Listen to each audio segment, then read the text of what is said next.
Les dons de l'esprit. La Bible est pleine d'exemples des hommes et des femmes, ayant soudainement reçu certaines habiletés surnaturelles du Saint-Esprit.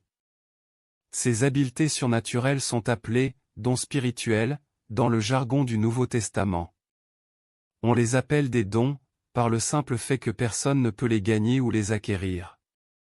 Et Dieu utilise qui il veut, comme le cas d'un âne qu'il utilisa pour prophétiser. S'il attendait que nous soyons parfaits pour pouvoir nous utiliser, il n'utiliserait personne.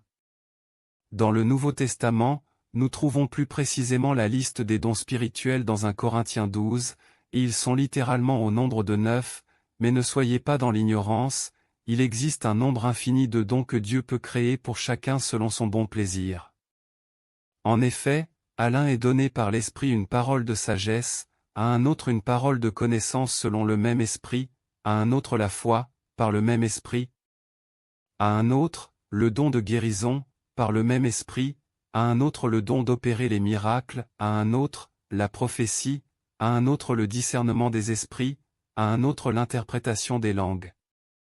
Pouvoir définir exactement ce qu'est chacun de ces dons, n'est pas aussi important que d'être utilisé par Dieu dans ces dons. Les prophètes, les sacrificateurs, et les rois de l'Ancien Testament, ainsi que les différents types de serviteurs de l'Église du Nouveau Testament, étaient puissamment utilisés dans l'un ou l'autre don spirituel, sans pour autant être capables de les distinguer ou les définir. Que ces dons soient classifiés dans le Nouveau Testament, montre clairement que Dieu veut nous en faire remarquer quelque chose.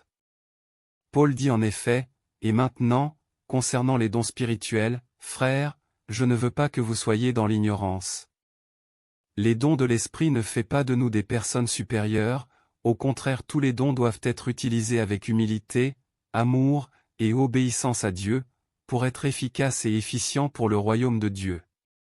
D'ailleurs, l'utilisation d'un don ne vient pas de nous-mêmes mais de l'Esprit qui nous habite. Si l'Esprit est attristé, ou éteint, il se peut que l'utilisation du don ne soit plus effective, ou qu'il ne soit plus utilisé dans l'intérêt du royaume de Dieu. Les dons de l'Esprit sont très importants pour nous-mêmes, pour l'Église, et pour le royaume de Dieu. Mais ils sont efficaces et utiles pour le royaume de Dieu, lorsque nous avons en nous les fruits de l'Esprit et que l'Esprit nous accompagne dans un temple qui lui est agréable.